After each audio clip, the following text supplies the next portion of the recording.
আসসালামু আলাইকুম। রানু হোমস্টার কুকিংতে আপনাদের সকলকে স্বাগত জানাই। আজ আমি আপনাদের জন্য নিয়ে এসেছি এগ পিঠা, মানে ডিমের পিঠা নিয়ে এসেছি। আপনাদের ভালো লাগলে শেয়ার বা সাবস্ক্রাইব লাইক করে দেবেন।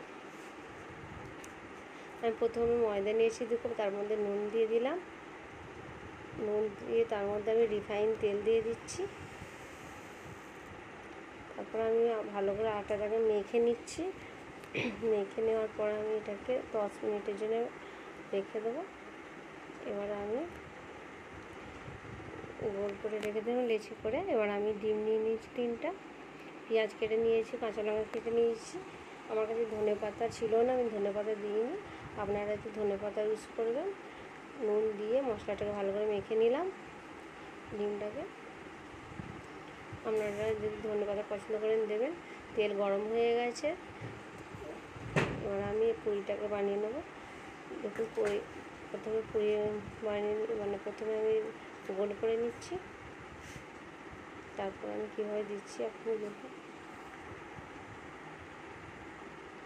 বানিয়ে নিয়ে আমি এর মধ্যে 1 চামচ করে ডিমের এটা দিয়ে দিচ্ছি।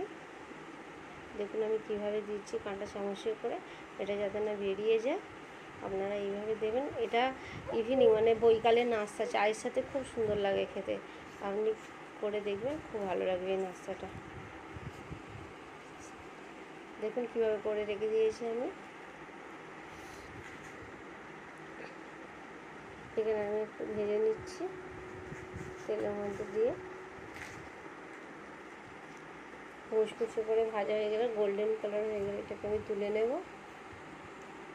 গোল্ডেন রঙ এসে গেছে, এটাকে আমি তুলে নেব।